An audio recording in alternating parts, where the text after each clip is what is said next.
you know if this is working?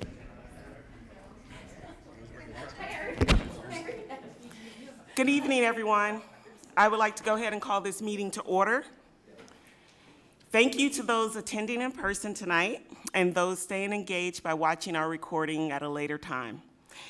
To our students, teachers, and staff, the board sincerely hopes that your first day of school today was a successful one. Here's to a bright 2022-23 school year. The public is reminded that if they wish to speak during community comment, they will need to fill out a speaker form located in the lobby on the table and turn it in to the recording secretary, Kim Colvin, seated at the end on my left. Comments will take place during the designated community comment portion of our agenda. Before we get into tonight's agenda, I want to take a moment to introduce those seated at the table with me. To my right, Superintendent Matt Degner, Directors Mary Kate Pilcher-Hyatt, Charlie Eastham, Vice President Lisa Williams. To my left, Sean Eystone, Director Sean Eystone, Director J.P. Clausen, Director Jane Finch, and Recording Secretary Kim Colvin. And with that, we'll dive right into tonight's agenda with community comment.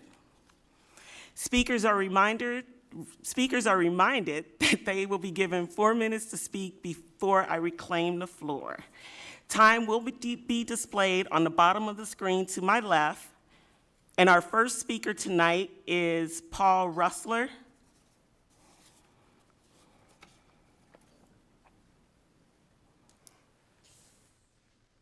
Good evening, everyone. Happy first day of school to you guys as well. I just wanted to put out a couple thank yous and then address Director Eystone on his final meeting. First off, thanks to Mr. Barnes, Jeff Barnes, and his crew for getting our new wraparound at Southeast done in time. As you probably heard Maka talk about, very smooth transitions today.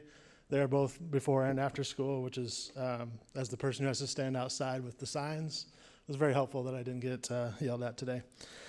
Secondly, the janitors at our school did a fantastic job this whole summer. That school looked excellent this year, especially with the cafeteria that we just got, and it literally opened today. It was the first day it was open, so even for our orientation, we didn't even have it opened yet, but they had everything looking great. And the third thing I'd like to thank is, in regards to something that also Maka said, was I'd like to thank the parents for actually following our plan that we had for Southeast and made things go very smoothly. And the last thank you I'd like to have is with the equity team and for all the training that we got as EIS coordinators and behavior interventionists, not only in equity training, but also the DBT training that we went through was excellent for our school year this year, and the job that we do is going to make that great for kids. And she's not here, but Natalie Swan, one of the assistant principals at City High, recommended at our last DBT meeting that all 9th grade students take the DBT class that they offer, and I'd just like to push my encouragement for that to happen as well. Put that on your plate, something to discuss. Finally, I just want to address Director Eystone. It's been a pleasure serving with you on the board when I was on the board with you. You have an interesting story. You ran for school board, you lost. You ran again, you won. You ran again, you won. Now you're stepping down to become a teacher. Sounds familiar. I don't know. That's pretty much the same exact scenario that I went through. So you're on a good path. I think you're really going to enjoy what's up for you next. It was fun serving with you. Like I said, you always gave everyone time. You were equal with everyone. I remember your push with librarians specifically and your work with them. I know they appreciated that. And I appreciated my time with you on the board, like I said, between you and myself and Ruthina on our P&G meetings, and the amount of times that we had pirate references. The three of us will remember that, and that was a good time. But thank you for your service, Sean. I know with not only your time on the board here, but previous to this, your work with the DPO. I know that when you get back into the classroom that you're also going to be probably a member of the union. That guy, he does work. Make sure you sign him up, and you're going to give back, and it's going to be awesome. So congratulations on your time on the board, and I look forward to the future teacher Sean in the classroom. Thanks, Paul. Thank you, Paul. Next, we have Lisa Jones.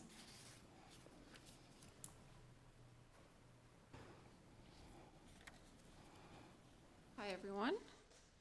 I'm Lisa Jones. I'm from 3626 Elgin Drive here in Iowa City. My topic of house today is on the file of 282.18 passed in June of 2021 on the regards to open enrollment changes. On July 26th, we sent in an open enrollment request for a 90-day waiver of ineligibility. We didn't hear anything for 7 days from the Iowa City schools. We contacted, and Amanda Yates emailed and said Kelsey was released for the 90-day waiver to ask West Liberty if she was eligible. After inquiry to why it hadn't been sent to West Liberty yet, it was finally sent to no mention of the waiver on the sheet. On August 9th, my husband talked to Mr. Degner over the phone, and he had said he didn't want to start a precedent about kids moving and not sitting out the 90 days. Mr. Degner then requested over the phone to contact Mr. Baking about a bowling situation during the basketball season last year, in which we did, and we had met with Mr. Bacon, and he had his email report of the bowling as he was required to investigate it. And so after a Friday morning on August 12th meeting of which the notes were taken, we were told that he was going to interview a witness on the incident that had happened during the season, and he was going to get back to us with a report. On Monday morning, on August 15th, we were sent back the report that said there was no bowling found. And on August 16th, we asked the eyewitness if she was interviewed by Mr. Bacon, as she said no. We asked Mr. Bacon why there was no bowling, and he said he didn't want a black mark on his record. So he thought there was no bowling, even though it was reported twice. On August 16th, we asked the eyewitness if she was interviewed. I guess I already read that, sorry about that. We then contacted the Board of Education Examiners, Mariette Rivas, and she told us that there are forms online that need to be filled out, that are required to be filled out, and that these were found in the email sent by the Board of Education Examiners, but the administration failed to tell us about them. My husband later then called on August 15th and told that the case had been reopened for the school board to vote on the 90-day ineligibility waiver, in which we requested from July 26th. Besides the bowling and mental health that Kelsey has gone through, she's kind of felt uncomfortable around the new coach, and just some activities, at the banquet she wanted the players to give her hugs, and she has met with players outside of the basketball and school, and we just don't think that is appropriate and makes her uncomfortable. We would like to spend this season as a family, as our daughter is the coach at West Liberty. With the bowling and my daughter's mental health, with the stress that she's kind of been put on, with the dealing with this ineligibility waiver, and also with what had happened last season.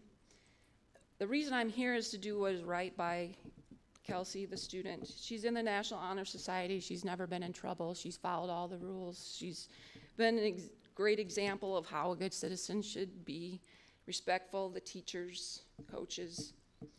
Like I said, last season she had dealt with a lot of undue stress related to teammates, just kind of their behavior towards her.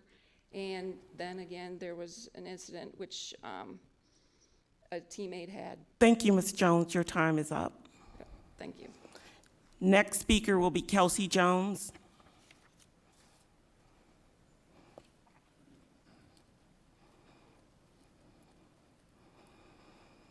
Hi, I'm Kelsey from 3626 Elgin Drive, Iowa City.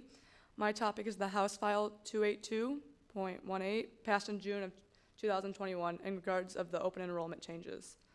The Board of Educational Examiners directed me to this document from July 2nd, 2021.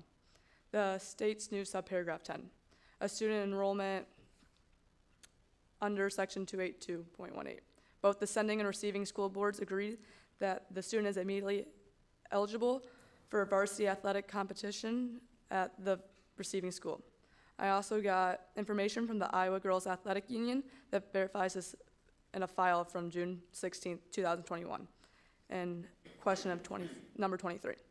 This state was what provisions allow for open enrollment students in grades 9 through 12 to be immediately eligible for varsity athletics. Bullet point 3 says the board of directors of the resident and receiving district agree to waiver ineligibility. In reading the agenda for this meeting under open enrollment, I noticed the following statement. The following enrollments do not qualify for any exception related to athletic eligibility unless the board so chooses to waive the requirement. The district would be setting a difficult precedence in the 90-day ineligibility period, where to be waived for isolated circumstances. Therefore, it is recommended that there are process carrying the penalty if it so applies. I believe this does not set a precedence, as I was bullied last year, felt uneasy around the new coach, and was stressed about school and the games and feared what might happen next in the games. My dad was banned from home games, and I missed having him there. It made me feel like he didn't support me, and so I haven't been to any open gyms, and I don't really want to go back to the school as I was attacked there as well during school hours. As the school district has made clear, they are here to do what's best for the students, and in this case, it's best for me to have my ineligibility waived. I have followed the proper procedures for asking for the 90-day waiver, and I'm asking for you to grant the open enrollment with the 90-day waiver for ineligibility per law 282.118, subparagraph 10. Thank you. Thank you, Kelsey. That concludes our community comment. So we will move on to approval of tonight's agenda. Is there a motion? I never get to do this. So I would move that we approve tonight's agenda. Is there a second? Second. Kim, we're ready to vote. Online voting is open. I might not do it the rest of the meeting.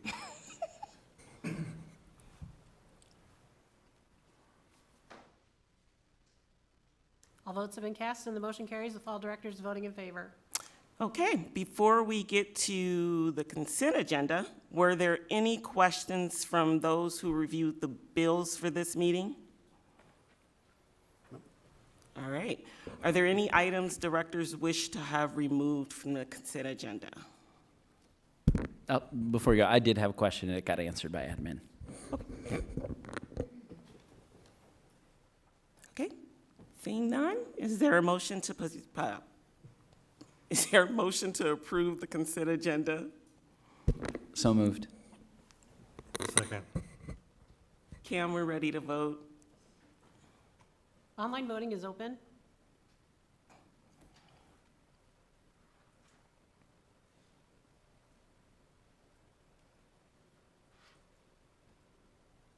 All votes have been cast and the motion carries with all directors voting in favor.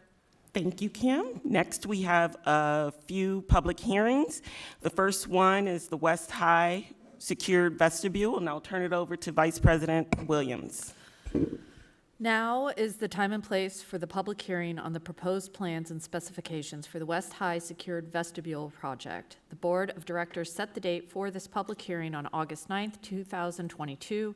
Notice of public hearing was published in the Iowa City Press Citizen on August 10th, 2022.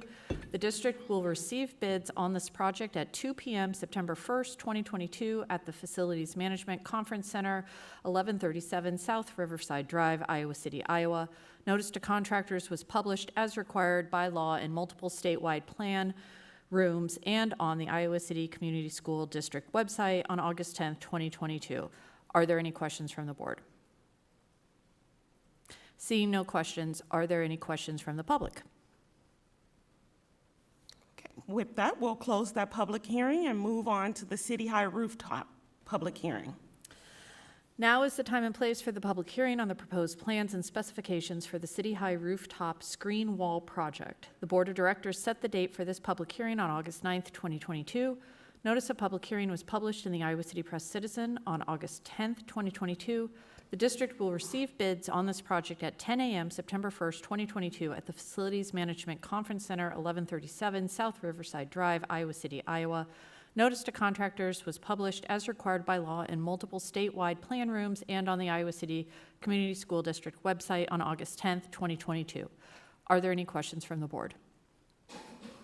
Seeing none, are there any questions from the public?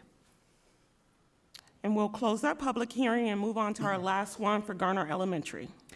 Now is the time and place for the public hearing on the proposed plans and specifications for the Garner Elementary School Addition project. The Board of Directors set the date for this public hearing on August 9th, 2022. Notice of public hearing was published in the Iowa City Press Citizen on August 10th, 2022.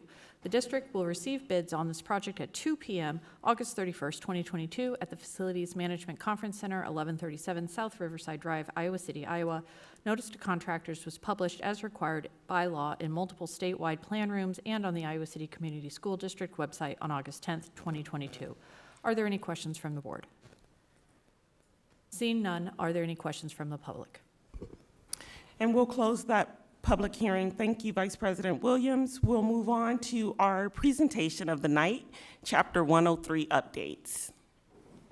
All right, thank you, President Malone. Have to get used to saying that now too. But yes, we are going to present some Chapter 103 data to you this evening. You know, this is something the district has worked very hard on the last several years, and so we're excited to share what we continue to think is some good news and good progress for us this way. And so I'm going to turn it over to our special education team here and let them walk you through the presentation. Thank you. We appreciate the opportunity to share this information with you tonight.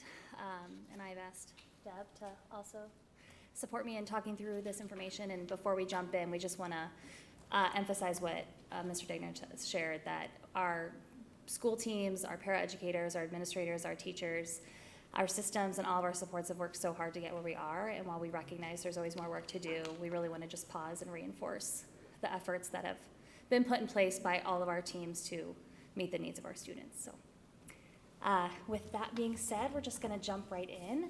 And so, when we walk through this tonight with you, our goal will be that our community and stakeholders will understand the laws and regulations as it pertains to Chapter 103, and that our community and stakeholders will have clarity on our 4-year data overview and then the last 2 years in-depth data review, and that our community and stakeholders will know both the strengths and areas of growth that exist within our system as it pertains to seclusion and restraint for our entitled students, and will recognize the correlation in our response plan.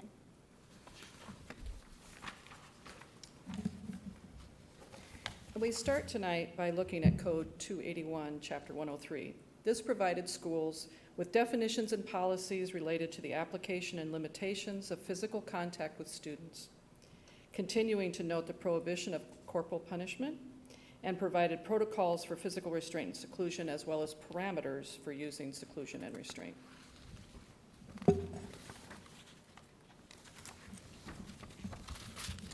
The information on this slide provides examples of when there may be a need for the use of reasonable and necessary force or physical contact.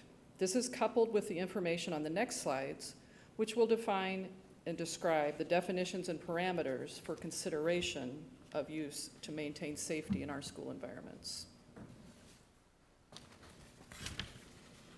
The code outlined some of the considerations for school staff regarding the definition of reasonable force. All instructional staff are trained on this particular code through the state of Iowa, and we also have other supportive information and training for our staff regarding proactive approaches for students' needs in all areas of social, emotional, and behavioral learning. The code defined defined physical restraint by breaking it down to what it is and what it is not in schools. And this slide also breaks down what seclusion is and is not according to Chapter 103 and use of it in schools. The use of physical restraint and/or seclusion is limited by the terms reasonable and necessary. The code provided schools with definitions of these terms within the context of school environments. The phrase in the bullet, the next to the last bullet, is less restrictive alternatives. This is referring to both proactive and reactive efforts to avoid the use of physical restraint and/or seclusion. These efforts might include practice of instructed skills, prompting to make other choices as two examples. However, there are incidences that do not allow for levels of instruction, prompting, or etc., and may make an environment unsafe for students and others, so they are not feasible, as mentioned in one of the bullets on this slide. This list is breaking down the other topics that are covered in Chapter 103, and we did provide a link to the full Chapter 103 document in the first slide, so anyone who is interested could go to that slide to see more detail. One of the main reasons we're here tonight is to talk about data, so we're going to make a switch now to stop talking about Chapter 103 in its entirety, but also to talk about the Iowa City Community School District data based on the sources that are listed on this slide. So before we dig into the last 2 years' more in-depth review, we wanted to draw your attention to our 4-year overview. As you can see, we've broken this down by school year, cumulative days on site, and total number of reports. It is important to note there on the side that because we've had a few unusual years, you might have noticed, we have had some different schedules. And so as it pertains to that, specifically that spring 2020 year, you'll notice we had less days on site because of the COVID closure. The 2020 to 2021 school year was a hybrid calendar, and so our days on site were calculated using that 0.5.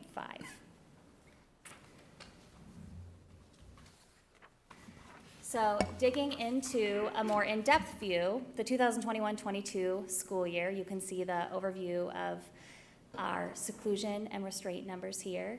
It would be important to note that we've used the same data collection processes for both 2021-2022 as well as 2020-2021, which we'll go over on the next slide. Additionally, the way we've visualized the information for you here is the same way we reported out via our BEDS report to just have consistency of reporting structures. It's also important to note that student data may be duplicated, meaning that you might see the same student information represented across all 3 categories or just in one. Here you'll find the 2020-2021 data. All previous notes apply.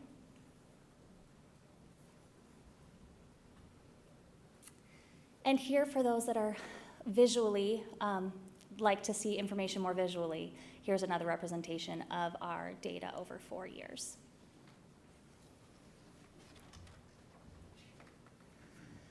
So it's important to reemphasize that our goal continues to be that we are actively working towards 0 incidents of restraint and/or seclusion.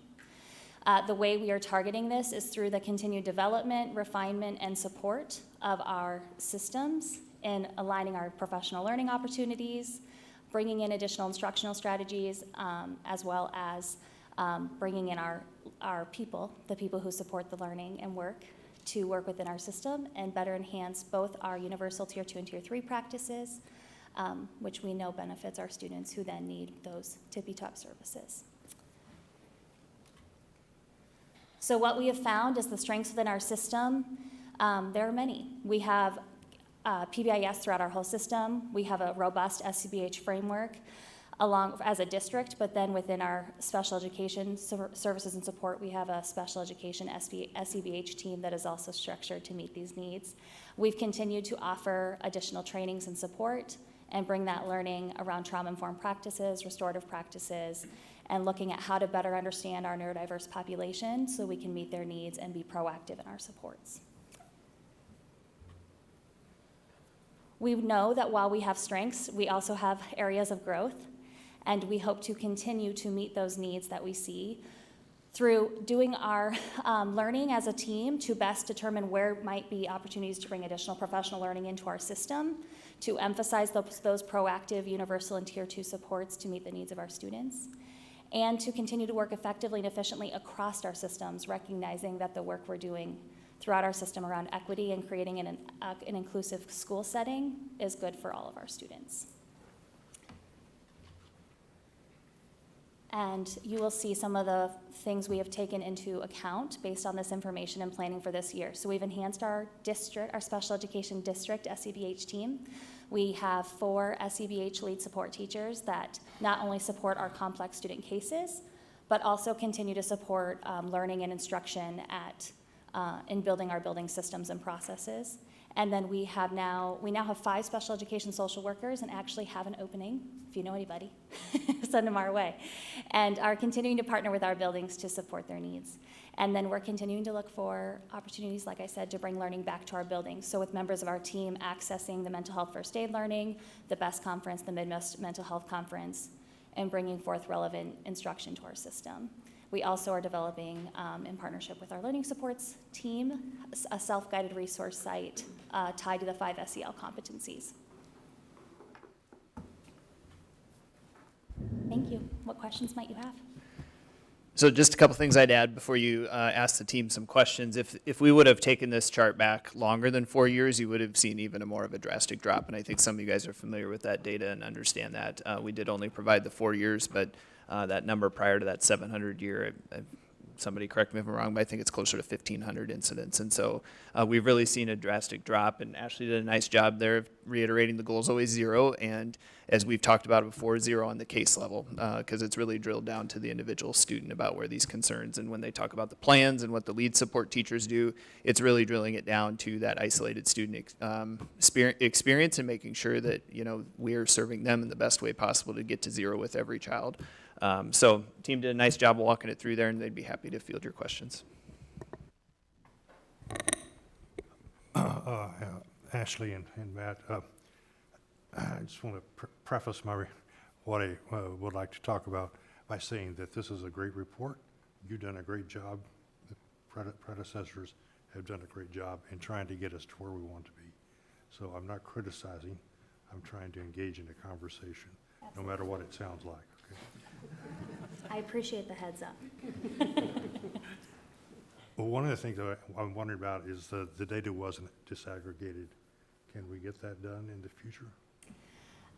What our team has had conversations around that, as have we with Superintendent Degner and Deputy Superintendent Amy Kortmeyer.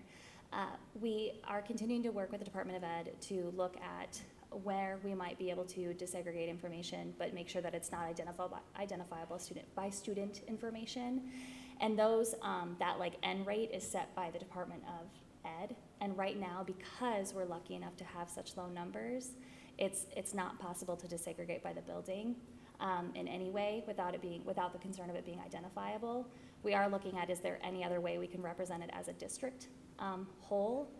But again, it's been looking at where the reality of our numbers are and making sure we still protect the identity of our students. That's a very nice response. Thank you. So Matt and Ashley, how would you describe the reasons why the numbers for restraint and inclusion have plummeted so much over the last 3 or 4 years, discounting the effect of the pandemic? You guys get to take credit for this one because you're doing all the hard work, so go ahead. Well, I don't know that the credit is certainly not mine to take. It's the work of the people in the buildings. But I think that there's a few relevant factors that play in. One, I think it would be dismissive to not note that the reality of the pandemic has thrust mental health into the spotlight in a way that it has not necessarily been a part of the conversation in public school settings. And I think because of that, it has allowed us to think more thoughtfully and intentionally about how we might align our learning, embed it into all parts of our system, and make sure that we're allocating an appropriate amount of resources to be proactive. And I think that work has allowed us to see a decrease then in the numbers, because we know that when we're getting to this point, it is a reaction. And so I think that's a huge part of it. Additionally, I credit our teams. No one takes seclusion and restraint lightly. We recognize the significant impact it has on our students when we have to utilize this strategy. And we truly do take seriously that it is the very last measure in which we take to keep people safe. And so I think our teams take that message to heart. They do everything they can to be proactive in supporting our students. And you see the results of a lot of teams working really hard to get our kids what they need in our data today. And about how many teams are active in the district now? How many, I'm sorry, what? How many teams are active in the district now? Tell me more about what you mean teams. Do you mean like our safety training Well, team? you were just talking about teams, so Oh, I appreciate, no, thank you for clarifying. When I say teams, I mean collectively our IEP teams. So our general education teachers, our special education teachers, and our paras. Those teams who are working with our entitled students to make sure that their plans and proactive measures are in place to decrease our numbers. And then on the general education side, our school counselors, our SFAs, our general education teachers that are working proactively to support those students so that we aren't having to use seclusion and restraint. So we have a lot. I think as you drill this down, Charlie, the district first needed infrastructure on the special ed level, and I think that was one thing that Director Glenn was great about. She built out our infrastructure and our teaming structures from the central office level that then could support the building-based teams that are trying to case manage students. So you kind of think about it like a case management situation where students coming in, they present with need. Now, what does that team do to problem solve that on, again, that individual student level to try to prevent this from occurring? So the easiest answer is we just have better plans in place, but those better plans don't happen by accident, right? It's a lot of people coming together and thinking about what do we do from a proactive standpoint to make sure we prevent from ever getting to this place. And if we get to a place where we have a seclusion and restraint, then there's a lot of time and energy put into that to say, okay, what went wrong? What isn't working? I guarantee somewhere in the district today we had a seclusion and restraint. The students haven't been in a routine. They maybe don't have the best crafted plan. They're in a new building. Something's probably happened. And so those teams are going to meet right away tomorrow, and they're going to look at, okay, how do we prevent that from happening, or working throughout the day to try to prevent that. I don't think it would be a shock to say if that occurred today, because it's a new day, right? And it's a new start of the school year, and those things are happening. So I think the easiest answer is we just have better plans in place, and we have better structures that support being able to build those plans. Matt, can I add a couple of things Sure. as well? I would say over the last several years, we've transitioned our model from CPI training to QBS training for all of our staff that are involved with students that might find the need for seclusion or restraint. And in that model, during CPI training, we had the trainers here at the district level. Well, now each of our buildings have their own building trainer that train the staff, 7 to 8 people. And why is that important? That's important because there's a huge component to it about de-escalation. And so when you have an expert on site that's been trained and retrained every year, they have to be recertified. So I think our capacity has been built out in the buildings. I would also add that as a component. And the other thing that Matt was alluding to there, not only that structure and infrastructure, but then the levels of a review that happen on a monthly basis when students are involved in seclusion and restraint, not only at the building level, but then at the district level. And as we're monitoring that all of those Chapter 103 requirements are in place, from the parent report to reviewing what happened to, going through the questions of asking, how could this have been prevented to going that far? Having our behavior analysts sit around that, as well as district admins, going back to the building teams then and offering suggestions. I mean, that's the level of work that's happening out there. And again, it's really credit to the special education department, but the teams that are then executing in the buildings. I have a feeling JP has some similar experiences and thought about this, but I've been involved in a lot of IEP teams as an attorney for the families involved. And some of those IEPs are so complicated because some children's needs are so complicated. And I think that you can't overstate how impressive it is that with the limited resources our school district has, you've figured out a way to not just bring numbers down, but to have them as low as they are.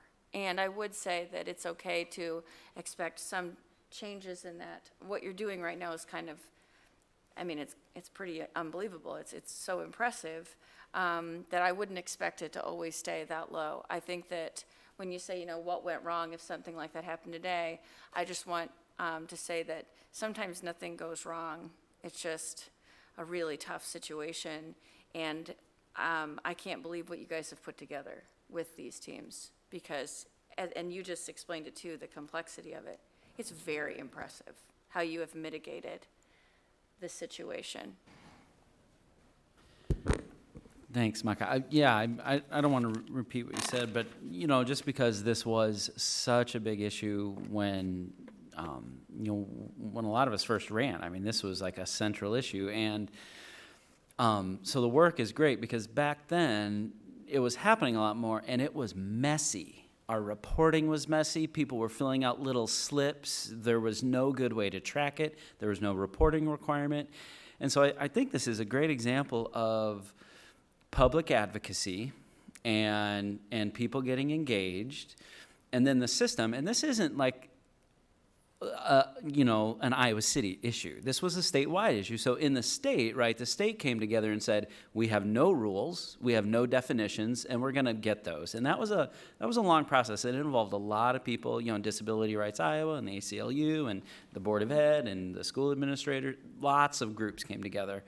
And they crafted, so we've got guidance and we've got reporting requirements. And so all of that is really, really important.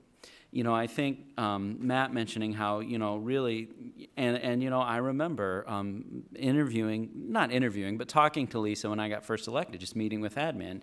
And I remember her saying, I'm here to fix this. Like, that was the only reason, but she's like, I'm not scared of this. I'm here to make it better. And she really has kind of put a lot of structures in place. It's kind of analogous to Superintendent Murley put a lot of structures in place that we didn't have before. And then I think his team is able to move forward with this great folks to move us to a new level. And we'll look for the same from you, Ashley, to move us to this next level, because it is exciting. And maybe one happened today, but last year it was less than one a day. So we're down to 0.8. And in 18 through 20, it was 4.3 a day. So that's the kind of decrease we've seen. And yeah, because things are going to happen, but as we get better, and I'll tell you, the difference between CPI and QPS, and we play a role, because we pay more money for QPS, for the training we have now, but it is better. I have been through CPI training where you had one trainer and 70 people. That's not quality. But CPI allows it. That structure allows that. So QPS has much tighter requirements for training. We've got folks on site. It highlights de-escalation more than CPI. So I think it's great because all these things are working together. But at the end of the day, that's how many fewer kids who have to go through something this intense, right?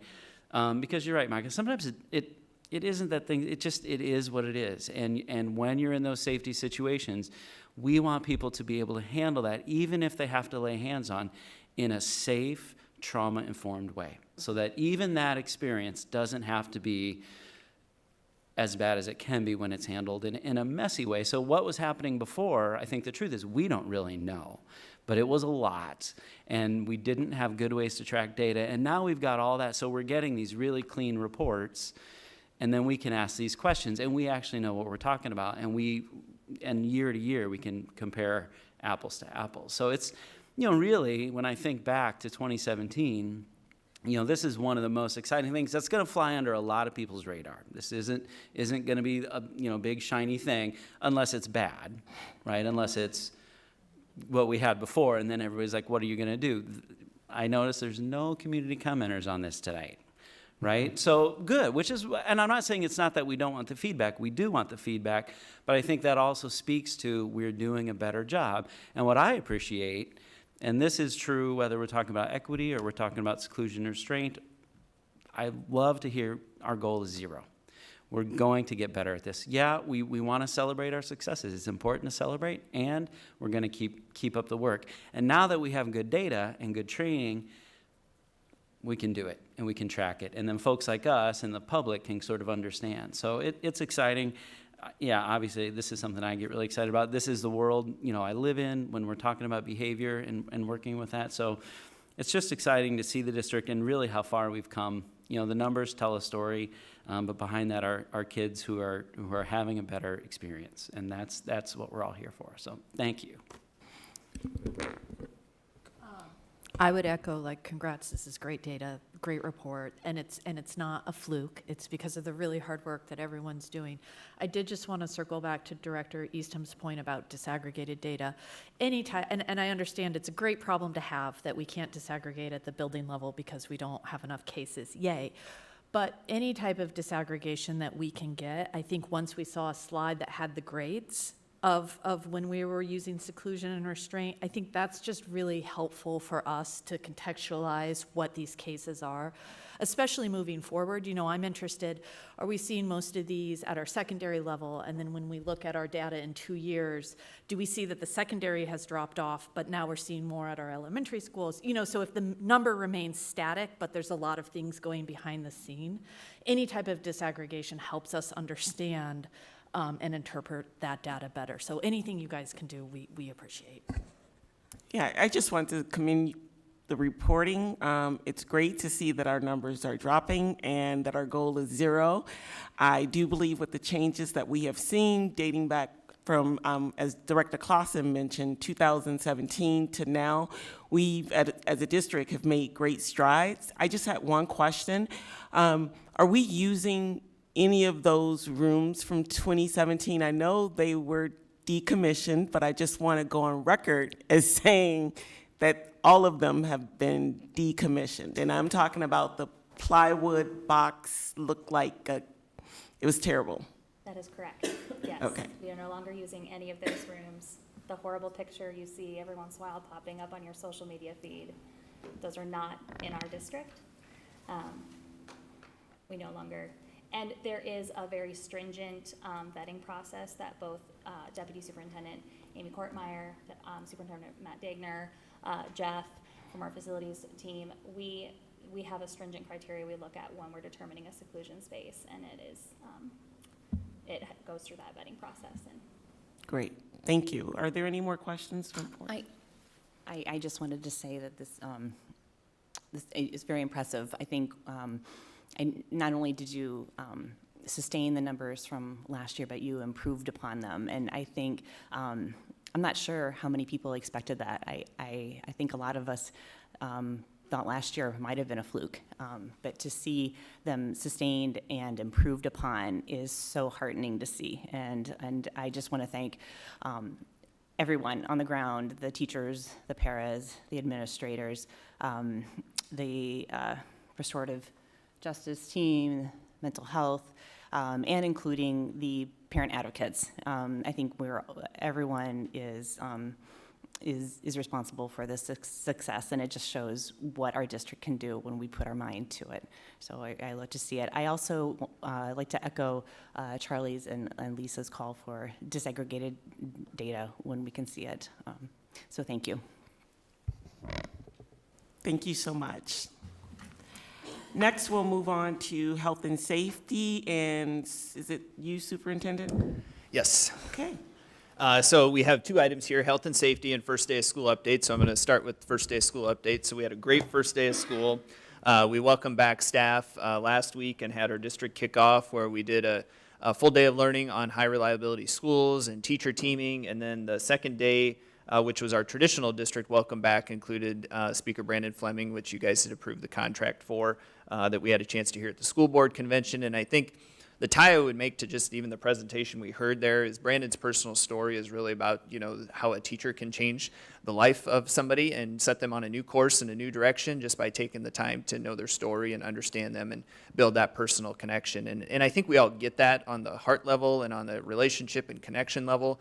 The thing I would think about for those of us in the seats here and in your seats is we can do hard things from a systems level too, right? And I think that's a question that honestly, maybe we don't talk about all the time is, can we really make that difference, right? Can we really make the dent into some of those numbers we see by our demographic groups? Could we really change our data as it looks in seclusion and restraint? And I think we can't just pass over something like that 103, and none of you guys are doing that, but I think we have to take time to celebrate that and say, however we landed in that spot, we really did something impressive, right? And we can take that impressive and we can move that on to another issue in the district too, and I think that should give us great confidence in the work ahead of us in a lot of different areas.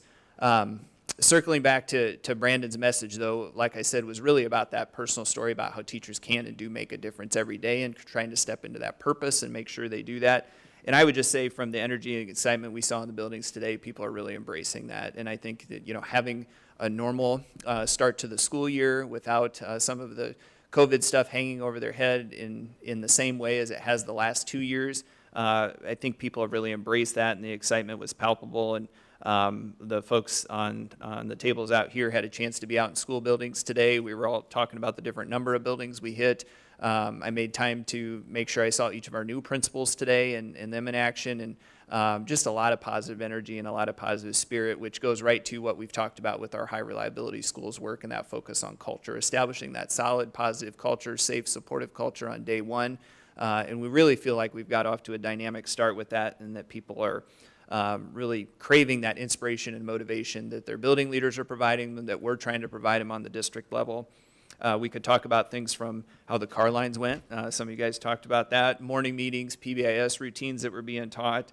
The lunches just looking a little bit different. I heard a complaint that the sixth graders were now sitting too tight, where they were complaining last year about having the assigned seats, that they had to almost sit by themselves for so long. So just some differences that way that I think it makes it feel more like the school experience again, that we're really excited about.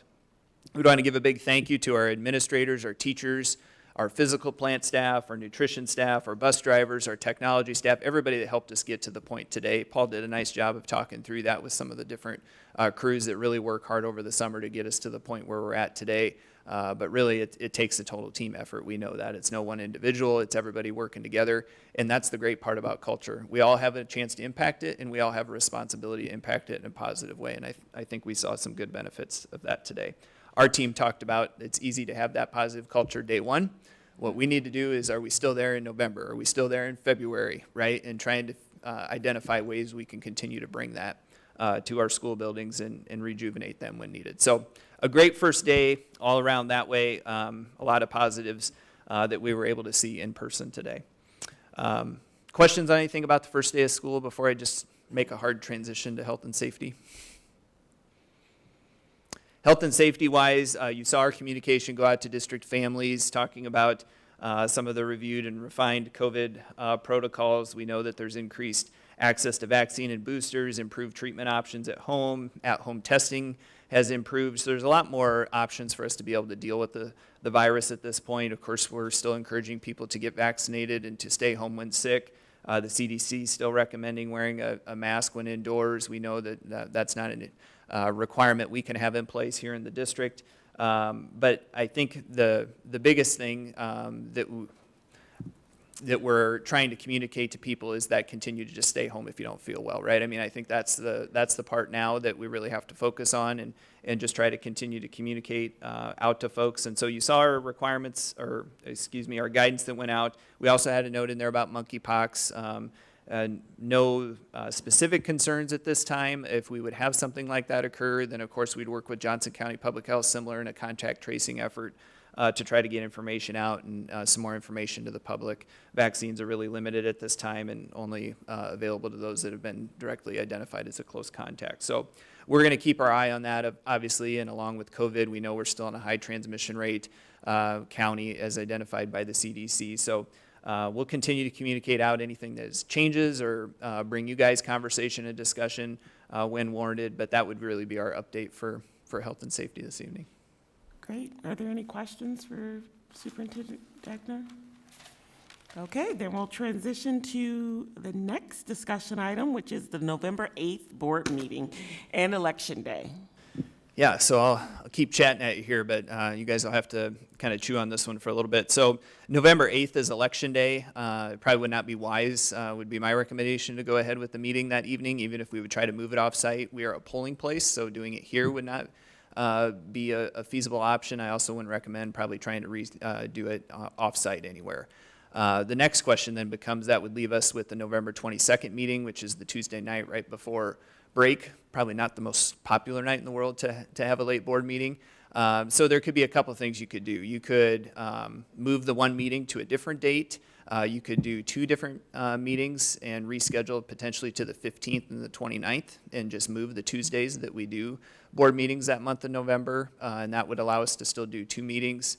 And we'd avoid the 8th conflict, and then the 22nd would be just kind of clunky if we did one on the 15th and right away again on the 22nd. So that's why we'd suggest the space of the 2 weeks there. And it gives you the courtesy of not having to be here right ahead of Thanksgiving too. If we're going to play with the schedule, then that opens up an option that way. So that would be a recommendation. You could also just try to hold one meeting that month. We've explained before how that's sometimes complicated in HR and business office. We could make it work, and we would do that with enough advanced planning. But those would really be the things I wanted to put on your radar tonight, and then let you guys decide how you would like to handle meetings the month of November. Any discussion, feedback, thoughts? It's a 5 Tuesday month, so I think your idea of the 15th and 29th would be doable. We wouldn't be here 2 weeks in a row. I agree with Director Finch. That Tuesday before Thanksgiving is always hard for not only board members, but our admins that come and sit with us as well. I like the idea of just shifting that meeting schedule to the 15th and 29th.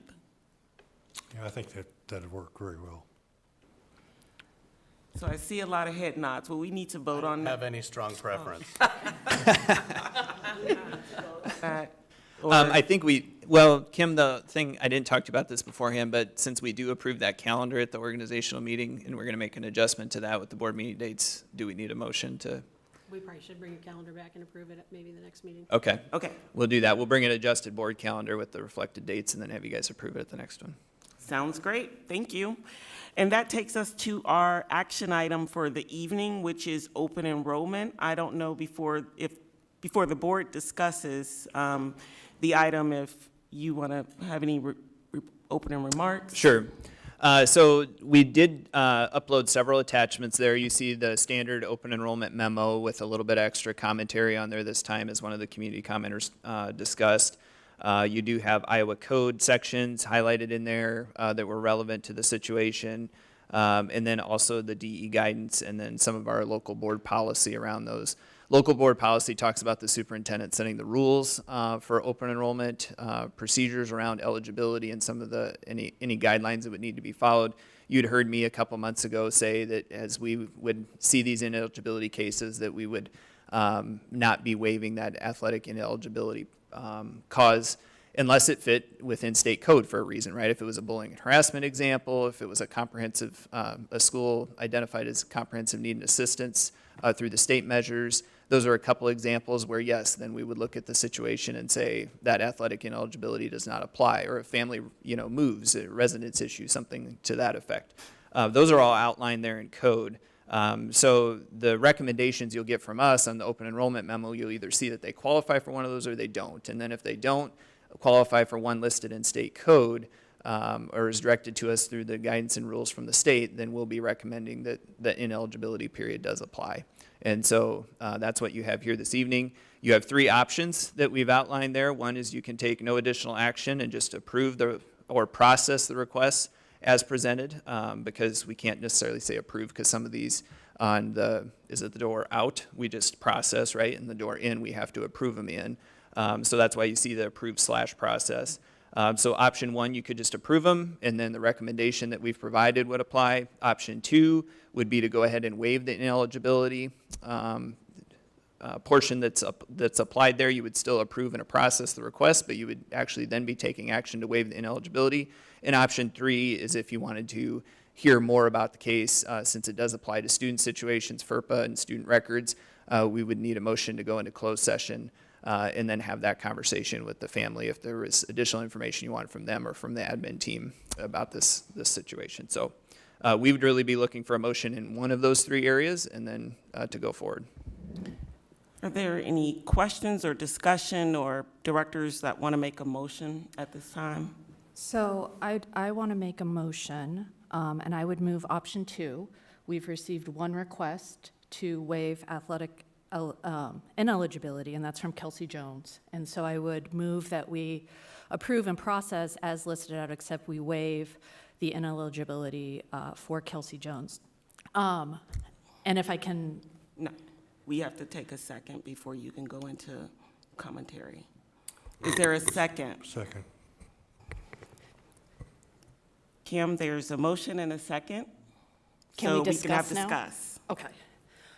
So if I can start with my thinking on this process, because it's important to me that the community understand my thought process, because I do agree that we should not be waiving these for the run-of-the-mill case.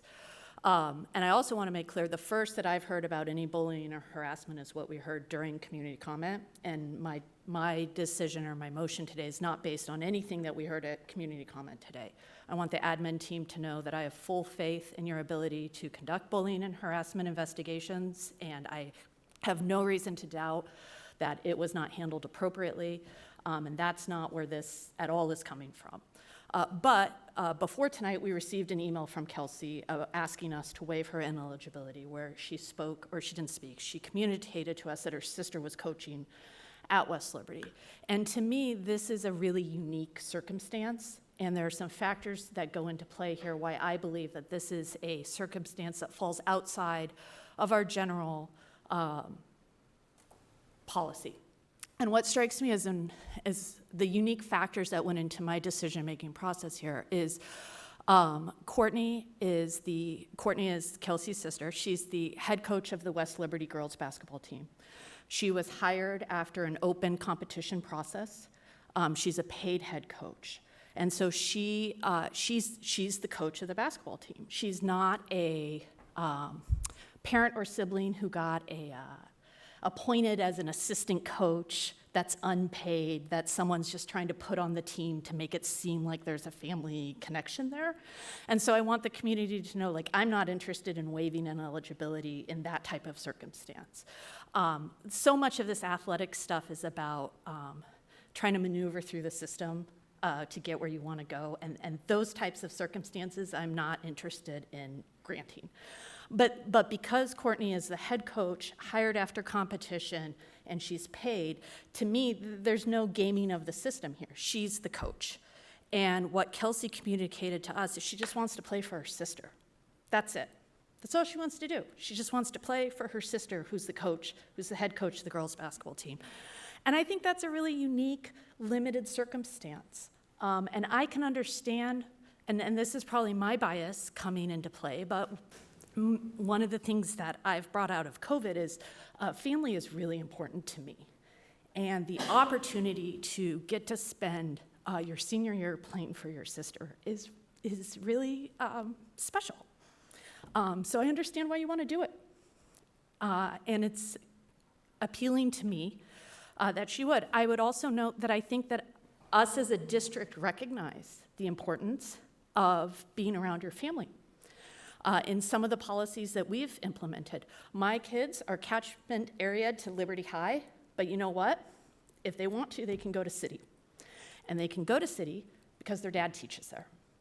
And we as a district recognize that when your parents are in a building, you get to go to that building, even if you're not supposed to. It's a special policy that we have because the importance that we as a organization has placed on putting family members together. And so to me, this just all kind of gels, and I can see the compelling reason, and that's why I would vote to waive her ineligibility, and why I, in the future, absent these types of very specific, unique circumstances, would not be willing to do that absent this type of fact pattern. That's it. All right, I'll go first, and I feel like I can, I don't know, speak pretty freely as the bad guy, knowing that I'm out of here after this. So I appreciate the impassioned speech you just gave, Director Williams, and I get it. My concern is that at the next time, JP is going to give an impassioned speech for somebody because he understands that specific request that somebody's coming in with. And the next one, Charlie's going to come in with an impassioned speech with someone, right? The reason why somebody wants to transfer is not at issue here, and we're not going to stop anyone from transferring. But we have to have a reason why we would want to break the rules, if you will, right? I mean, there's pretty clear rules in the law saying you should not grant the waiver. There is a 90-day ineligibility clause in there unless it meets these very few specific things. And then they throw in there, oh, yeah, and I guess if you decide to just ignore the rules, you can do it too. I have a problem that that's even in there. Our history here of when we get folks coming in with transportation questions, right? We're not getting our bus, and we think we should get our bus. Every single time, the board has taken no action on it because we trust the process and we trust our rules. And I think if we stop doing that ever, that opens us up for a whole lot of issues coming later. So I will not vote in favor of option 2. Anyone else? I just want to go on record, it's agreeing with Director Eystone. We have policy before us. I'm willing to have P&G relook at the policy, but our policy and Iowa code dictates very outlined reasons why we should. And the fact that we leave it up to our superintendent to make a recommendation to us, and as a board and as his employer, we have to trust his judgment and believe that he is putting forth the right decision to us as a board. If there's no more discussion, Kim? Excuse me. Go ahead, Charlie. If you don't mind, thanks very much. Okay. I appreciate the comments that Sean and you have made, and I very much appreciate the outline that Director Williams has prepared and presented to us. I have not disagreed with the superintendent's decisions in a whole host of things over the last 2 years or so that I've been on the school board, and I don't want the superintendent or the staff to think that I'm starting down a road here which is going to lead to ruin and tribulation. I don't think that's the case.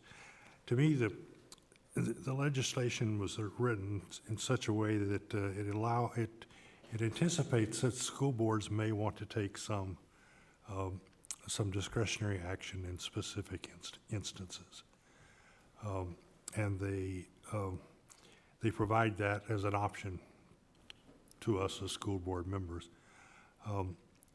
Again, it's not.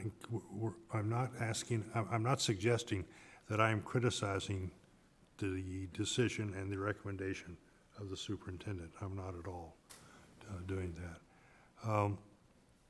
I do think that the student in this case has presented a strong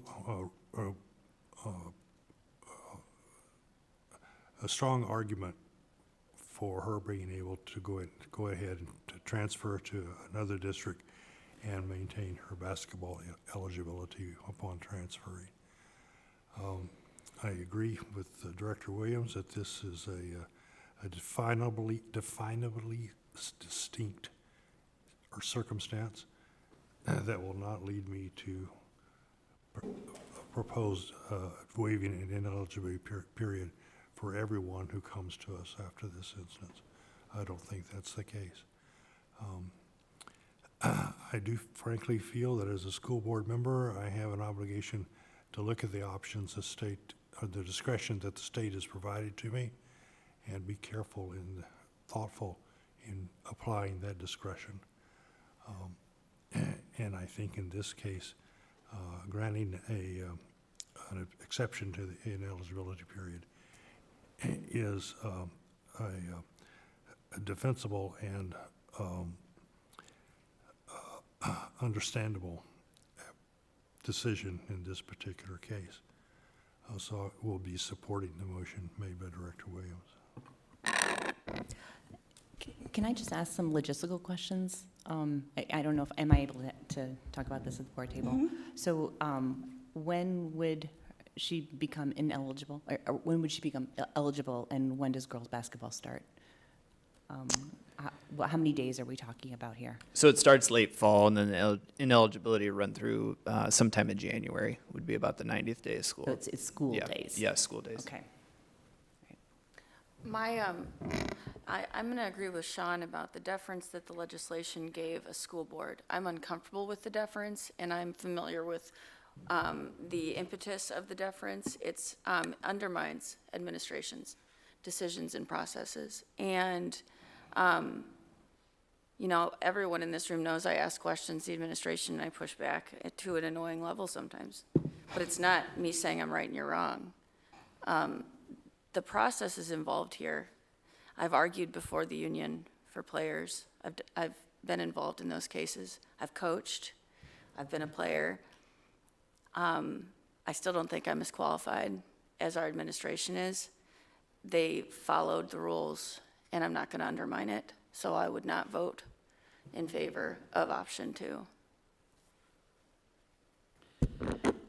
Well, here we are making the sausage in public again. I appreciate that about this board, that we can have these conversations. I didn't, and I'll say, Director Williams, your impassioned speech has won me over. And what it reminds me of, and I appreciate everybody else's perspective, including the administration's. I don't want to set a precedent. I'm not, people who do these things for, other reasons that aren't quite as deep. I do remember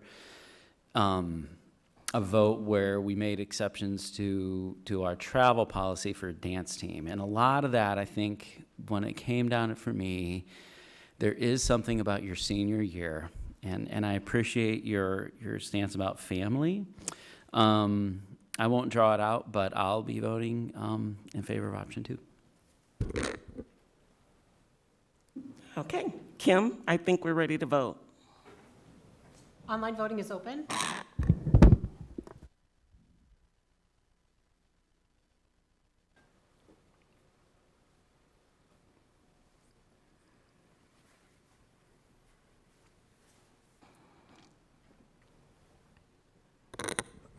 President Malone, I just want to make sure that I voted right. So, as I understand it, a vote in favor of this motion would approve this transfer without an ineligibility period. Correct. Okay, thank you. All votes have been cast, and the motion carries with Directors Clausen, Eastham, Williams, and Finch voting yea, and Directors Malone, Eystone, and Pilcher-Hayek voting nay. Okay.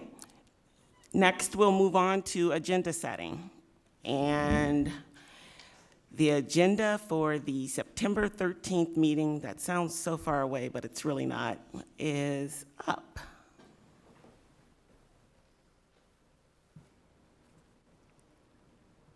So I don't know if there's any additional items folks would want to see added, but I thought that should be the meeting, hopefully, that we're selecting a board member. Yeah, and we'll talk about that a little bit next. So that'll be part of it, is that we'd be appointing a board member at that meeting. I'll just run through a few things we had prepared to go for that one. So one would be a class size update, and another would be the Ombuds annual report. One of those will serve as our equity update. Most likely the class size update. We're trying to follow up on a RAM question that Director Eastham had about trying to look at some data along with that class size update. If we're not able to do that, then we'll probably house the Ombuds annual report under that equity update and save that for a later equity update. We've also talked about safety and security. That could be a placeholder there. We could also consider that for operations if the operations team wanted to talk about that first. We need to, I already mentioned the equity update, and then I had something else on your board update here, I thought, as well. But it was just the appointment of the director that we'll want to have on our radar for that too. So outside of those items, I don't think we had anything else on our list for you guys yet at this time. I would just mention, because unless we do a separate meeting to hear from those who apply, I'm guessing we're not planning on doing that same night, because that would make for a very long night, depending on how many applications we get, correct? Yeah, so depending on what you decide to do here with this next conversation and want to structure it, you could have a special meeting, I guess, to hear from those folks and then pick different. We're going to suggest that the application be due the 6th. That would give you a week to review them before the 13th to select a candidate, but maybe you'll want to do something different with the meeting on the 6th potentially, and then a selection on the 13th, so we can talk about those next steps there, but we'll build the agenda for the 13th accordingly. Okay. Is there anything else for that agenda? You know, this is, and I guess I could have pulled this from consent agenda, but since we passed it, could you guys just give us, maybe pump us up a little bit for what this boardroom technology refresh is gonna do to you know, just because I think, you know, I wanna speak to the public a bit about accessibility, about the timeliness of us getting meetings, because it's something we kind of continue to hear. So would that be something we could just, you know, we don't need a big presentation or anything, but just kind of let us know and let the public know, like, this is what we expect from our technology refresh for the room and why it's necessary and what it's going to allow us to do as far as making our meetings more accessible to folks who can't be here. You bet. We could easily do that. Thank you. Sure. Okay, with that, I can't stall any longer. We will move on to Board Director. One more thing. No. Oh, go ahead, I can stall.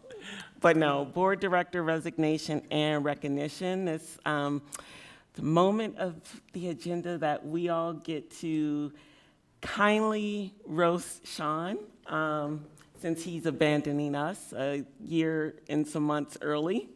So I'll open the floor to any director that wish to berate or praise him. No. I take both kinds. Well, I'm going to try to go the praise route and see how it turns out here, Sean. I was thinking in considering our opportunity to do this tonight, Sean's done some great work as president and as a board member. But my most fond memory of Sean is that we've run in two elections now for the board. And in one election, you had more votes than I did and had a spot. In the second election, we both gained a spot. But the thing that struck me about Sean and your approach to being a board member was that you were really an impressive candidate for this school board. And it really showed in the forums that we all attended, in the way that you conducted yourself and the various other things you have to do as a candidate. And I was thinking to myself, actually, if I were recommending someone to vote for in those elections, I probably would have recommended you over me. So I'm sorry to see you go, but I've really enjoyed your time here. Thank you. I'm glad you won those elections. I'm really glad you're leaving. Just kidding. I've known Shawnee for a long time. When I started going to every school meeting, every DPO meeting years ago, Sean was at every meeting too, so was Paul. You guys taught me a lot because you had older kids, so you had been there longer than I had. And I just remember standing in line for food at a DPO meeting and meeting you guys, and first of all, listening to you and thinking, nerds, because you knew everything about what was going on. And then I was like, oh, this is what we have to know. Okay, I got it. So you taught me a lot. And I would say my takeaway from serving with you, and also, going to every meeting that I've heard you speak at, and you deliberate very carefully. And you do all the homework. And that is a recipe for success in all things. So you've been true to yourself throughout, and you've allowed yourself to change sometimes about really big things, right? And that's because you listened carefully and you deliberated carefully, and I respect it. Thank you. I'm not going to roast you. I'm hopefully going to say nice things. Sean, I think your presence is really going to be missed at this board table. I know I will miss you. But I am so excited for you. And no one probably remembers this except for Jason. He hates it when I tell this story. But I told this story when Paul left. And I met Jason in law school, which means he was actually a lawyer before he was a teacher. And he practiced for years. And he was miserable and he hated it. And then he realized that he was meant to teach. But that meant going back to school and getting your certification. And it's scary and it's daunting to do that as an adult when you think you're on your path. And so it takes so much courage to do that, and it's impressive that you are doing that. And then it has made all the difference in his life. Like, he found what he's meant to do. And so I'm excited for you to like go down that path, Sean, and take all of your courage and your gumption and find your path and love it, because I think that's what's going to happen. So I just wish you the best of luck. I wish you could do both, but you can't. So we're gonna, I guess, let you go. Thank you. I was gonna say roast Sean, but I don't know if you can say a bad word or even a snarky comment about you, Sean. I will, Yeah, and I'm not going to repeat, but what everybody said, you do your homework, you deliberate, you've got good humor, you've got a sense of humor, empathy, integrity. Folks said you're well prepared, you're thoughtful and intelligent. You will be missed. Your leadership will be missed. I think, your job at the board president, I think, is just an example of how people should do this job. It wasn't, there's no ego involved. There's no stepping on toes. You're just fair to everybody. You listen to everybody. You really work to make sure people feel heard. You're respectful to community commenters. You hold the line, when you keep it fair and orderly and civil. And it's a real testament, I think, to your character and what you bring to this. Kind of like what Lisa said and what Paul said, and similar I said to Paul when he left. Other than being really good in your subject area, which I'm going to trust because it's not my area, it's the relationships, and it's building those relationships, and that's the fun. It's the exciting part of teaching. Kids aren't going to learn from me if they don't like you. That's pretty simple or obvious to me. So I'm excited for that. That would be the only reason it's okay for you to go, is if you're going to go in and just support public education, because at the end of the day, you went through campaigns, as Paul mentioned and Charlie mentioned, you went through those campaigns. That's a heck of a lift. That's a whole lot of sacrifice from you and your family. And you won, and you continued to serve, and then you ran again. And so you continue to do that. And so you exemplify public servant. The cool part about what you're going into is you're going to get paid. And that you should be. You should be for that work. Not enough always, but you deserve it. And I just thank you for your service to this district. I'm excited to see where you're going to go. Thanks, Fred. Thank you. Sean, thank you for your leadership, your calm demeanor, your clarity of thought, your fair-mindedness, and your sense of humor. I'm inspired by your choice, and I'm really excited for you. Good luck. Thank you. Appreciate it. So sorry, I had to get that out. And I'm going to apologize to those of you listening, since I had to write down what I was going to say, and there's references in here that you're probably like, what in the world is Ruthina doing? But he will understand them, as well as Paul in the back, because that's probably one of the first time that I truly felt accepted by both of them, because we were just goofing around and with some kind, loving teasing. And I also had to write everything down to hopefully stop myself from crying. So here I go. Sean, man, I swear I cannot believe that I have to say thank you and farewell for your service a year early. I seriously thought that I could perhaps convince you to run one more time, me matey. Over the last 5 years of serving with you on this board, I have seen you grow into a person that I have not only been proud to call a fellow board member, but also one of my most trusted hearties.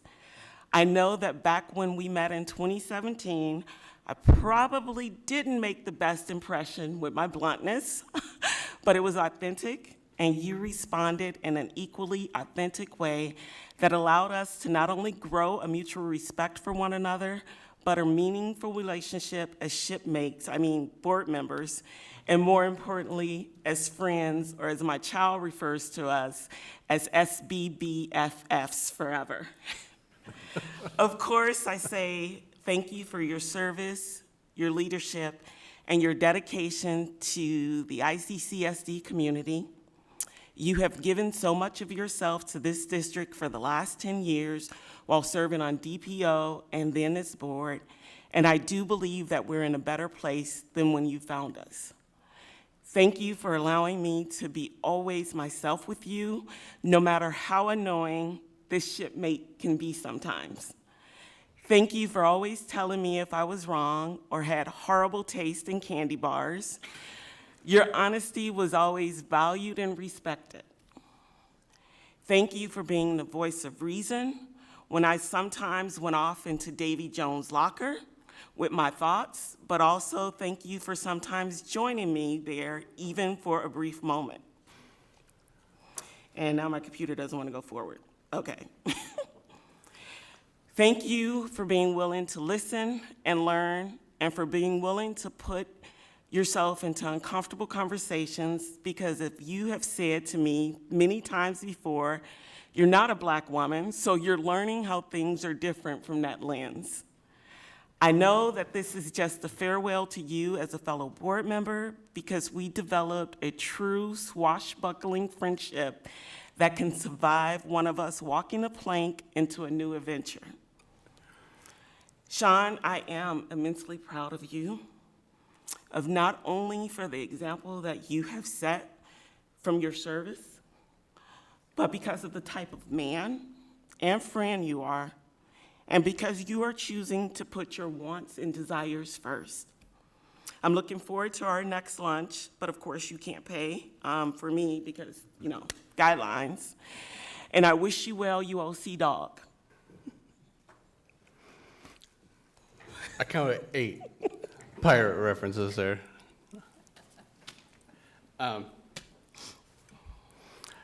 I've always struggled with a little bit of imposter syndrome, and sitting up here and basking in this does not help that at all. And most people know me, know that I'm usually not very lost for words, but I sat down to try and write something up for today.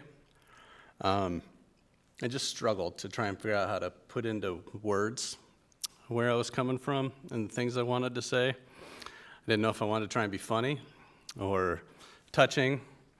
I'm kind of going for a little bit of everything, maybe a little poignancy, and maybe a little anger in there, because this job's kind of hard and it makes you angry sometimes.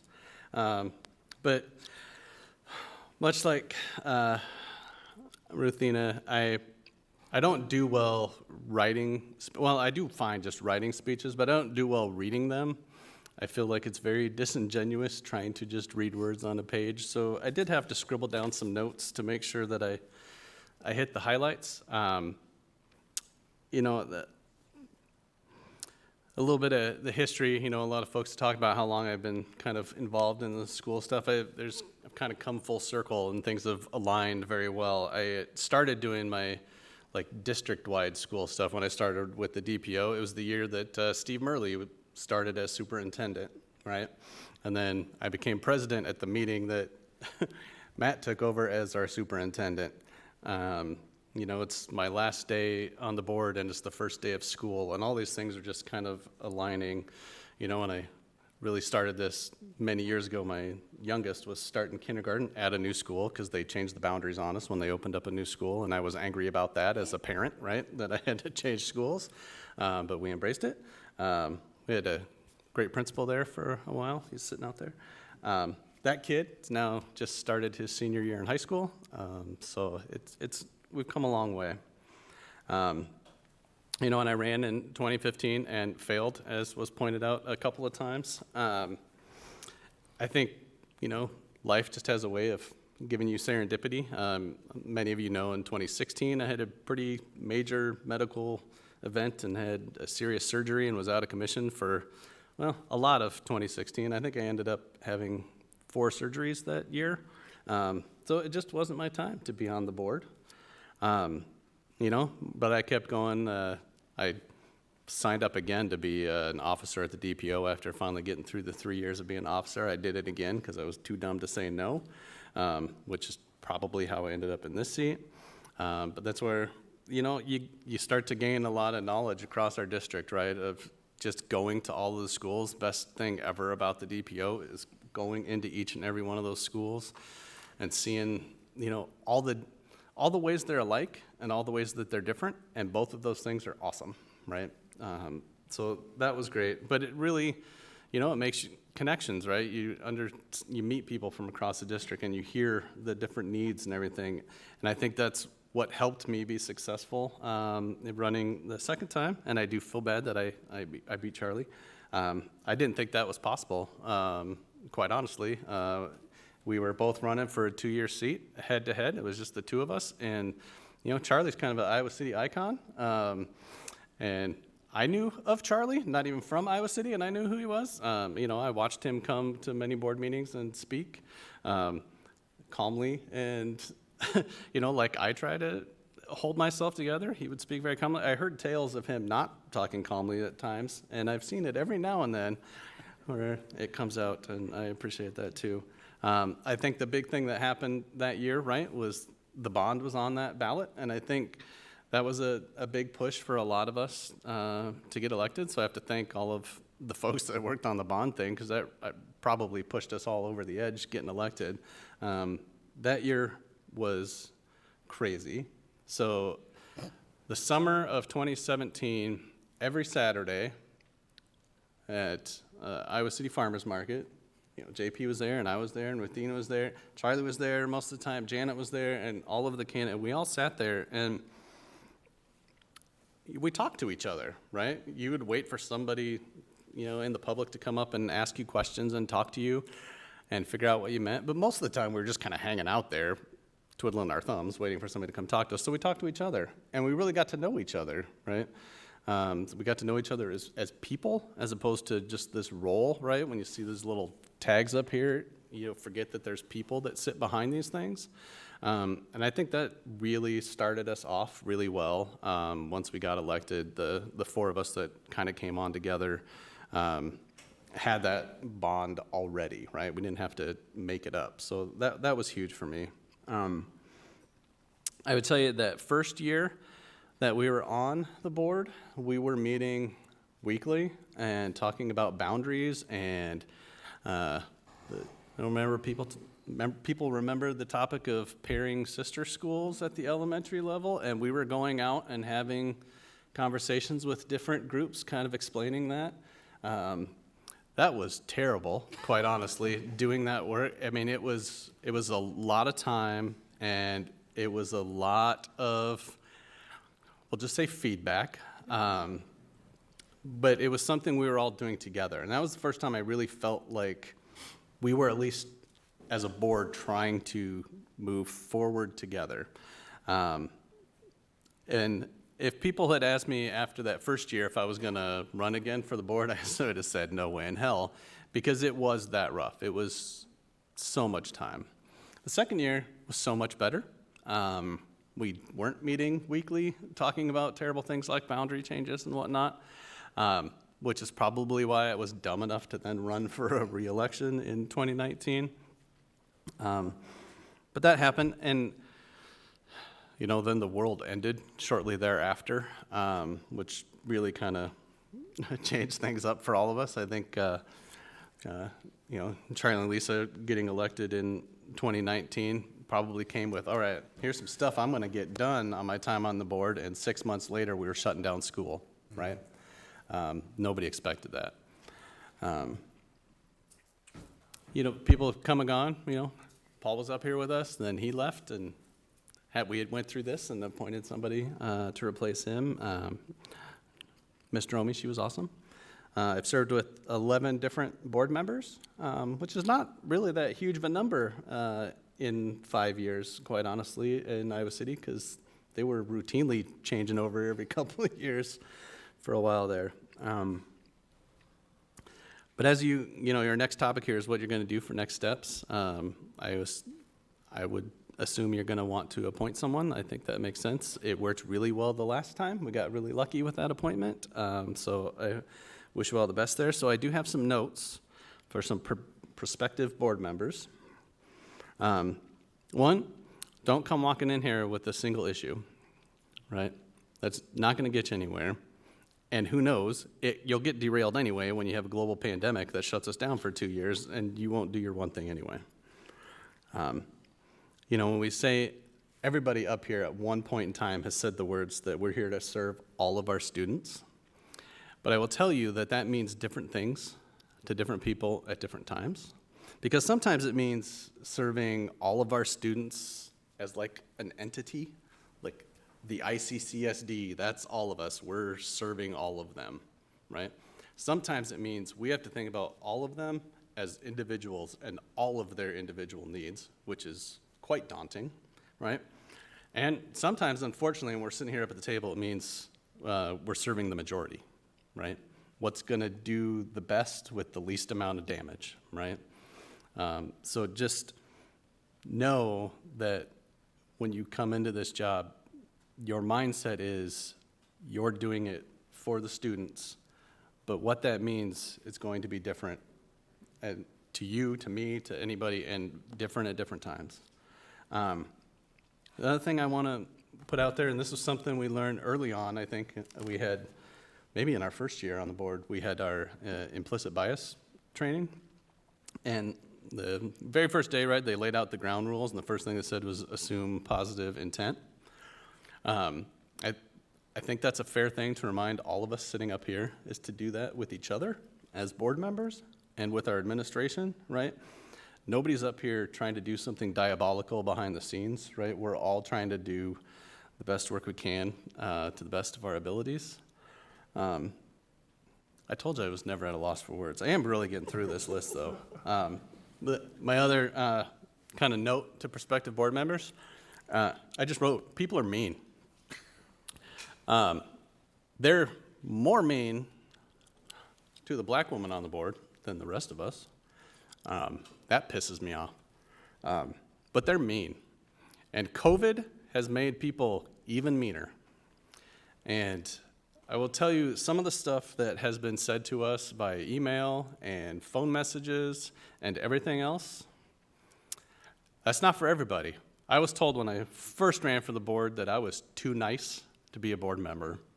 And I said, that's ridiculous. I'm starting to think maybe I was right. Because you hear that much negativity and vitriol, it affects you no matter how thick your skin is. But yeah, people are mean. So I've got some notes to the mean people that I want to respond to. I wish I had gone back and looked at some old emails to respond to each individual thing. So I'm just going to hit a few of them. I'm going to keep it tame, don't worry. Well, we got a lot of folks, particularly during COVID, that boiled down to that schools and school boards, they shouldn't play politics. And my response to that is politics has been playing with schools for quite some time. So it's only fair that we have to fight back in that regard, right? My entire time on this board, and years before that, going back the 10, 12 years that I've been doing school stuff, I've watched them underfund schools at the state level every year, not even given cost of living increases for us, right? That hurts. That's politics. So yes, we are going to fight politics in that regard. When they dismantled unions, right, quite honestly, one of the reasons the unions exist is because we don't have any money, so they've got to fight for everything they can get, right? And then the last couple years with just the bill after bill after bill hating anybody that's different than the norm, it sickens me, and I will fight that whether I'm sitting on this board or not. So politics is going to play with schools, schools are going to play in politics. My big one is, one particular person liked to say that we are only trying to appease the teachers' union in everything that we do. I'm pretty sure that the teachers' union has not agreed with everything that we have done in my time here, but I would also answer that with, why would we not try and make our staff happy, right? They're the ones that are spending the time with our children. They're the ones in the building doing the work. I think we should try to work with them and make them happy. So, yep, you got me on that one. And again, COVID, But I boiled it down to the statement of my COVID facts are better than your COVID facts. We would routinely get emails of folks saying, well, I Googled this article, and it tells me that you're wrong, right? Well, my response is anybody can Google, and anybody can Google supporting facts for my argument. We were doing the best that we could as a board and as an admin team as we were getting new information over and over and over as things rapidly changed, and we tried to adapt and respond to it and did our best to keep your kids safe. So those are my three things to the mean people, mostly because it was in my head. And we got another one over the weekend, seriously. I do want to talk about some of the things that I am proud of. I can't really take credit for passing the bond necessarily, but I'm pretty proud that a district did do that. It's made a huge difference. We finished that plan and are moving on to the next one, which is crazy, right? It was our 10-year plan that got done at, 7 years, 8 years, whatever it was? Less than that, maybe?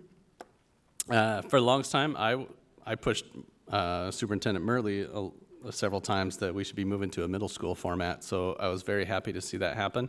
I told you don't come in with an issue. That was a thing that I wanted to get done, but it wasn't my only issue. But I like to think that I made a fairly good argument as to why I think it's going to be beneficial for our district, and I appreciate the work that this board and the team has done to push that forward. If I'd give you another one, I really think we should move to quarters and get off trimesters, but alas, I'm leaving. The work we've done as a district in pre-K, and I'm excited to see what this year brings with our pilot programs, is amazing, and I can't take credit for that one either. I'm really proud of all of the folks sitting out here in front of me and the team that's been put together. I think one of the best decisions that I have made as a board member was putting Matt in that chair. I know there was a lot of concern that we're just picking a reboot of Superintendent Murley, and I can tell you that Matt has allayed all of those fears, in my opinion. His dedication to the job, to the equity, to the kids in this district is amazing, and the team that he's put together out there. All you faces looking at me, I've loved watching them change and become new faces. You guys are amazing. This job, this very high-paying job here, has made me much better at my paying job, quite honestly, right? It makes me a better manager. It makes me understand the differences of the people on my teams and how to reach them and include them in conversations where they wouldn't have been included in. It has allowed me to become part of our Diversity and Inclusion Advisory Council at work, and I'm part of our global D&I team for our global corporation. That's because of the work that I've been able to do here and had my eyes open to a lot of things. So I'm very excited about that. Last night I told Ruthina earlier today that this is kind of like, everybody's seen The Wizard of Oz? Does anybody ever feel at the end that Dorothy's kind of rude when she tells Scarecrow that she's going to miss him most of all? There's a comedian that does a whole bit about it, and the other guys are just standing there like, they're right there. But I'm going to do that to everyone because I have to speak to Ruthina a little bit. I don't know if she was referring to this in her statement, but very early on, she held the mirror up to me and kind of told me some things that she had heard about me, right? And, they weren't great things, in case that wasn't clear. They were negative things. And I wanted to have that knee-jerk reaction of, no, that's not me. Let me show you why I'm super awesome, and get all defensive. And I don't think I did that. I think I said, I probably need to be doing better, because I probably said something really stupid at some point in time and didn't even think about it. And that's something I think we can all do to help each other just be better people, is to help hold the mirror up to them and say, look, you probably aren't meaning to be this way, but people are talking about you this way. maybe you should look at it a little bit differently. And that has really helped me grow as a person. And, you know, I've done okay as a board member, I think, but none of us are going to be on this board forever, right? So it's all about being better people, and I've really adopted the mantra of just be better today than you were yesterday.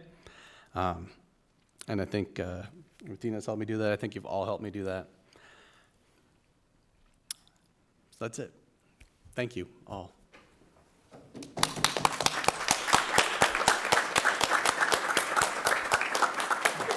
Real quick, I'm just gonna do this publicly. We got together and we got this for you, Sean. Just wanted to get that on camera. It's only 5 years old. We did have a conversation of what types of candy serial killers eat. That was one of the main, along with pirates. Yeah. Thank you, Director Eystone. That takes us to how will we ever replace him? The discussion of next steps. So hopefully board members had a chance to read board policy that we are responsible for filling the vacancy with an appointment. And there's some additional information listed on the PDF, but in talking with Superintendent Degner, we felt as though the application could be opened up to solicit folks who are interested in applying. And as he mentioned earlier, we would have a deadline of September 6th for those applications. And I guess the biggest conversation we need to have is if we're going to have a meeting prior to the 13th, or try and do everything that night, in hearing from folks and making that appointment. So 2 meetings in that one night. Yeah, I think that's really your question, is just far as what you want to do after you have the applications, right? So if you have the applications due on the 6th, I think there's been some process in the past where then they had heard from the candidates, you gave them a certain amount of time to speak to you guys, and then you made your decision or had your deliberation and decision that night. If you wanted to do something different where applications were due on the 6th, and then also met with those folks that evening, gave them a chance to talk, and then you could have potentially some time in between there before we'd have to actually appoint somebody. The 30 days does take us to September 22nd, so that's why the meeting on the 13th is an important date for us, that we don't want to go beyond. We would set a 14-day, or there's a 14-day period for the petition that actually ends on the 6th, and so we would also know by the 6th whether or not that special election would be triggered. Probably not likely with up to 5,000 signatures that would be required, but we'd also have that piece of information at that time. So, and I'm just going to take a liberty to say thank you, Sean, as well. I won't go on and on with my comments, but I think that what you guys saw from Sean tonight is also a semblance of this board, that they're people first. And there's really hard decisions, and they don't get paid anything to do it, and they're just trying to do it because they love kids like we do. And so thank you for bringing that element to the table always, every night, and not just tonight, but I think people saw it tonight too. And it does weigh on us in different ways, right? And there's things that you guys should be proud of that you accomplish, and Sean, you especially, as you're leaving us tonight. So thanks for that. But I'm happy to answer any questions about that, but I really think your process is what you want to do once you get the applications on the 6th, knowing you have to make a decision on the 13th. So open for suggestions or comments or? I'm not going to take a position. I'm out of the country from September 3rd through the 12th. So if we have a second meeting, I mean, I won't be here for it. But I think that you all, if it works better for your schedule, I would assume that meeting would be recorded. Right. Yeah, we would record it. It would be an open meeting where the candidates would speak, and so you could get up to speed to make your decision on the 13th then, Lisa. Yep. So I would watch it. If you guys want to do that, fine with me. Don't feel bad. But if you want to do it on the 13th, assuming my plane doesn't fall through on the 12th, then I'll be here in person.